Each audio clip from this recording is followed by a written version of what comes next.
Hello everybody, it's me, it's James.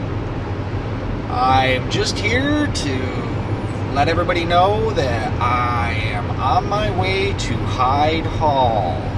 The staff at Hyde Hall has been amazing throughout this whole process.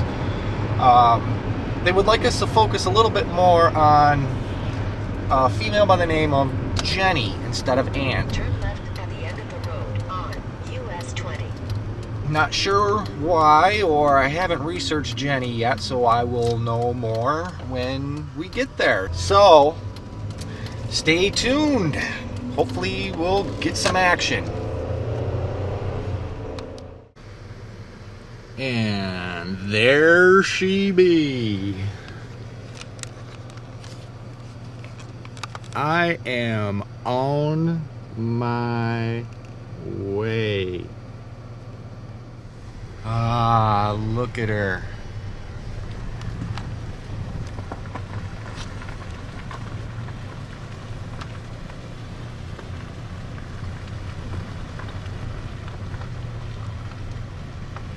I'm going in.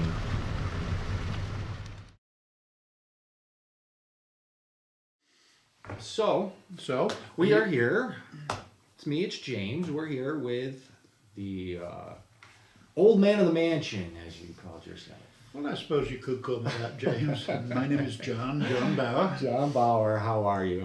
I had the pleasure of meeting him last summer during a tour, and I just want to say your staff and stuff have been awesome throughout this whole process, and we really, really appreciate you allowing us to do this here. It's my pleasure, James. So it isn't something that we normally do Right.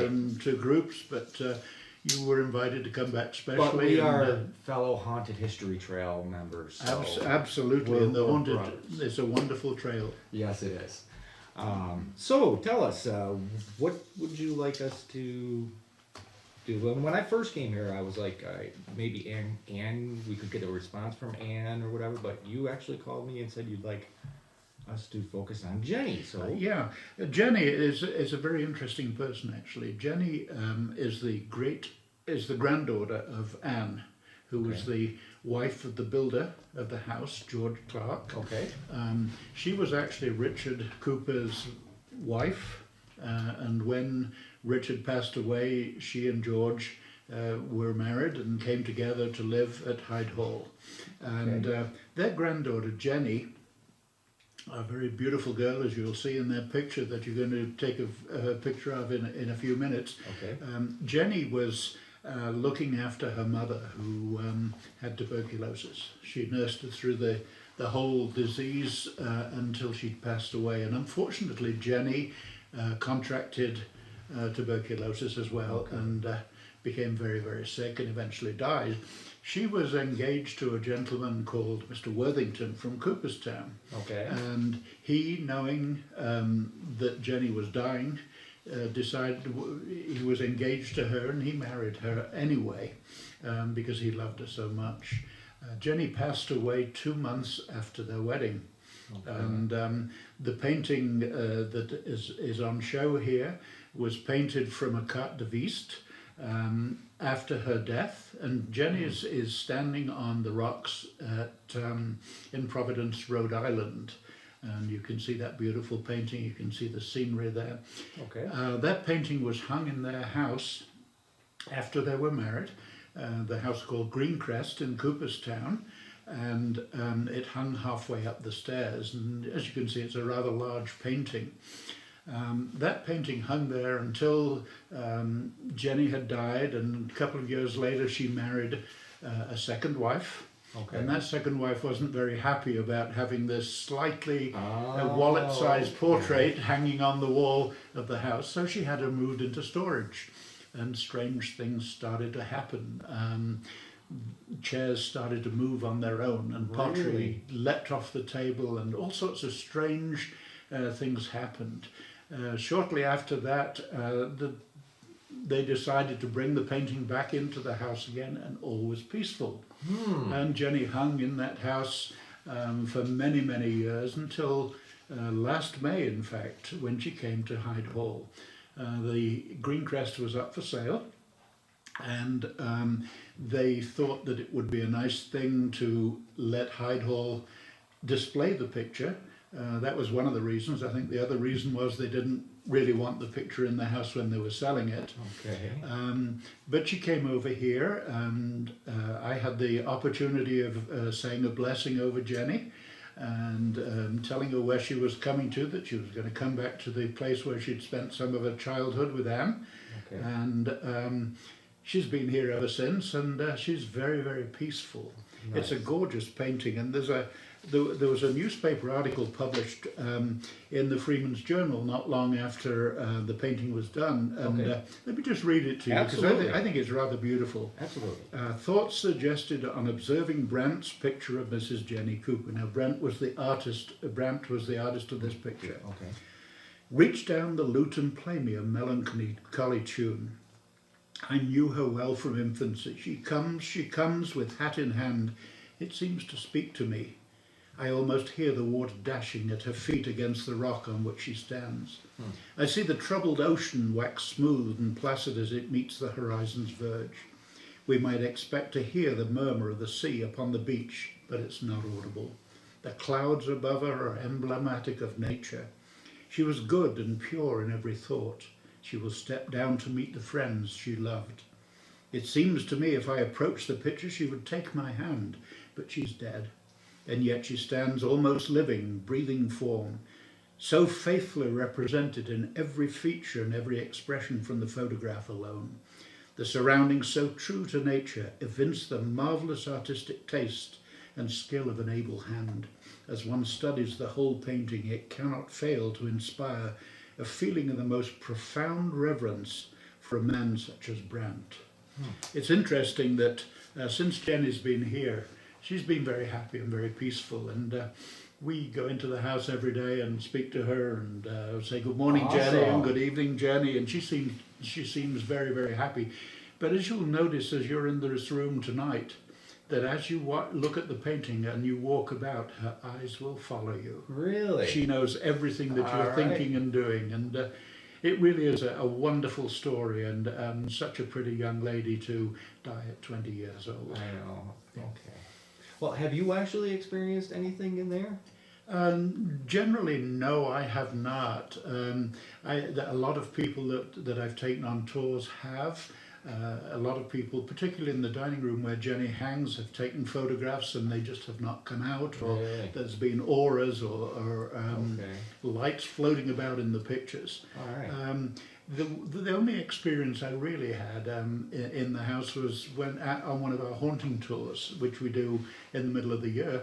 And one night after a haunting tour, it was very, very dark. It was one of those pitch black nights. And I was on my own in the house, shutting the house up, making sure everything was secure. And I had one of our candle lanterns, which are really very, very difficult to blow out. Okay. And I walked into one of the rooms where James Fenimore Cooper's grandson had experienced a meeting with George Clark, he believes, after George had died. And that candle just gutted itself, and it was completely and totally black in that house. Really? And it was a little bit unnerving, but I found my way out safely anyway. Okay. Do you happen to have that candlelight still? Yes, we do. That would be something interesting that if we could maybe reenact that same situation. Maybe, yes, we could do that. Okay, we that could would do be that. awesome. Well, I just got to say that when I first started working doing the tours at Sylvan Beach, I did the same thing as you, where I would go into the buildings and just talk to whoever.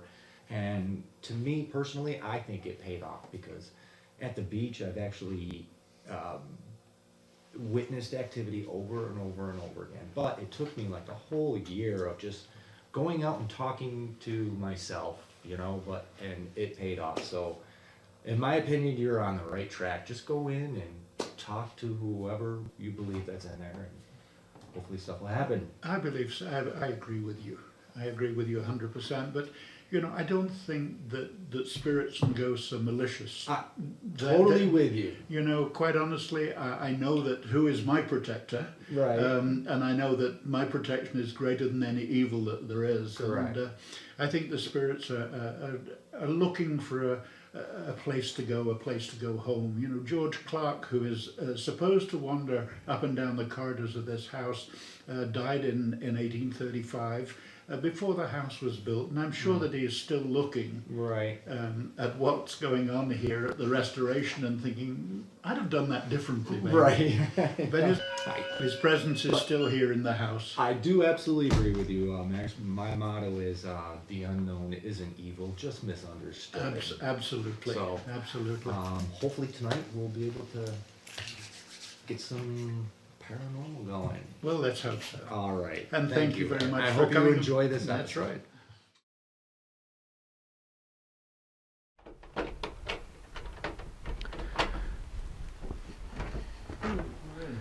Oh, yes.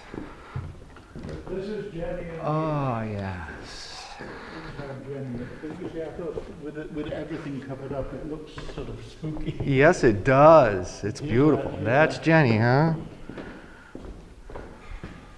This one here.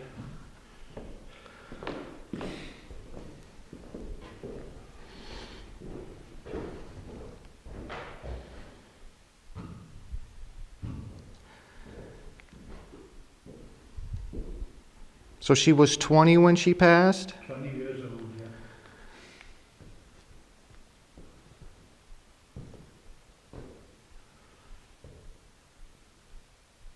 Hello, Jenny, are you here?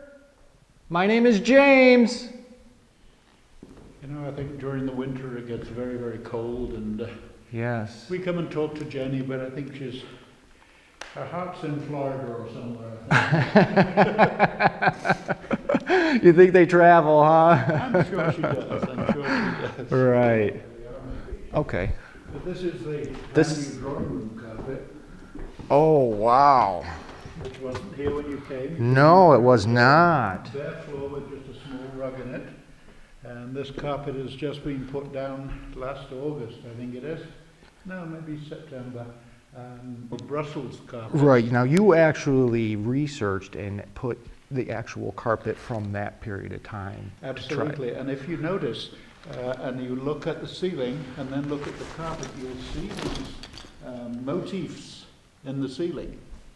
If you look behind in this corner, which I don't think you'll get with the camera, maybe it's a little dark, but that motif up there actually matches this motif in the carpet, and several of the others in the border do as well. Oh, yes. And that carpet was manufactured in Langhorne, Pennsylvania, by the Langhorne Carpet Company, which is one of only 3 American carpet mills that still make Brussels carpet, and this is a Brussels carpet. The difference between a Brussels and a Wilton carpet is that with a Wilton carpet, the pile is cut, whereas with a Brussels carpet, the loops are left in place, which gives it more wearability. Beautiful. But this is the type of carpet that George Clark bought, and from the invoices which I have, you know, we didn't know the design, but we knew the type of carpet. Okay, so that's how you matched it with the... That's correct, yeah. So you have actual invoices dating back when... We have, Mr. Clark bought it. actually documents going back to 1760 when George Clark's father, who was the great-grandfather, who was the Lieutenant Governor of the province of New York, came to New York. Okay. During his period here, he amassed about 120,000 acres of land, and he married Anne Hyde, who was the daughter of the first governor of North Carolina. And when Anne passed away, which she did unfortunately before he went back to England, the name was changed from just Clark to Hyde Clark to bring them up the social ladder a little bit. But Okay, George, now- his great-grandson, is the builder of this house, and it was built, as I said, between 1817 and 1835. Okay. Now, how did he make his fortunes? George Clark, Yes. he was a landowner. He had 60,000 acres, and most of his land was let out to tenant farmers. So his income was from the rents and tithes from the farmers. Okay. So, wow, this is beautiful.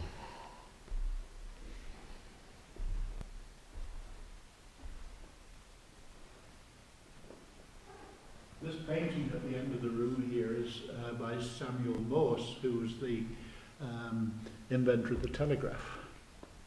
And he was a painter before he was... Thought I heard somebody. I thought I heard somebody. Yeah.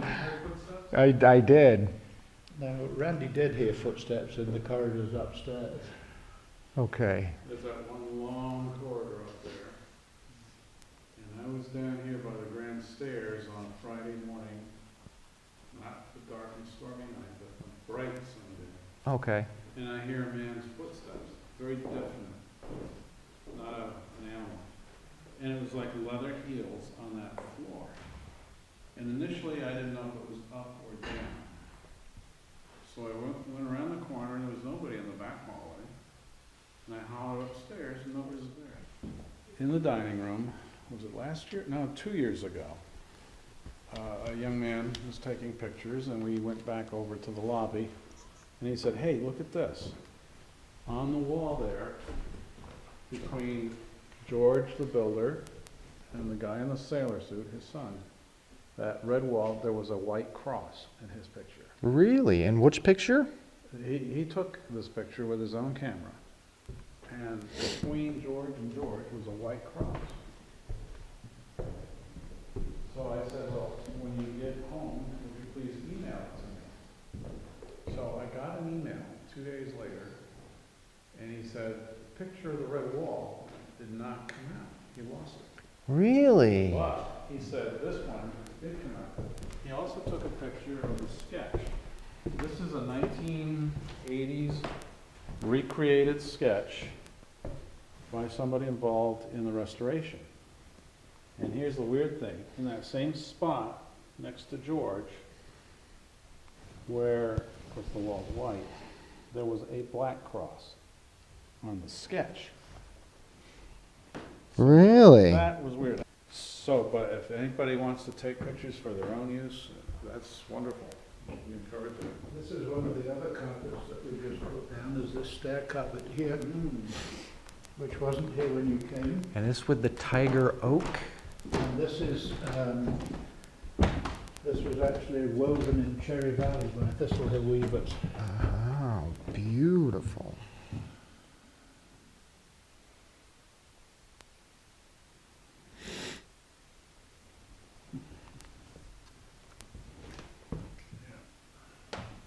It's quite a symmetrical view here. George, are you up there? Will you show yourself to us? George, we just want to know what you think about what we're doing in the house. Are you here? Maybe he went to Florida too for his winter vacation. That's the still room. And this is our China room. This is where that happened. This is where it happened, huh? This is cleaning these shelves and something rolled up there. There were lots of other bits of furniture in here. Just for lunch. This is where those pipes were stacked. Right here. Okay. So they had to, and they keeled over and hit this plywood floor. Unfortunately, we don't have electric in here, but I can get a little bit of daylight before the sun goes. Well, let me take it back out of the night vision then. Cool.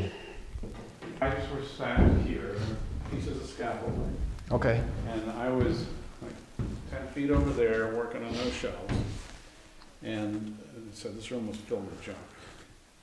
We cleaned it up. We had dishes here, but the state is planning to put some electric panels here, so we've taken things out of the way. Okay. But yeah, the pipes went from leaning against here down on the floor with a big crash. And so I jumped. Okay. So that's my story.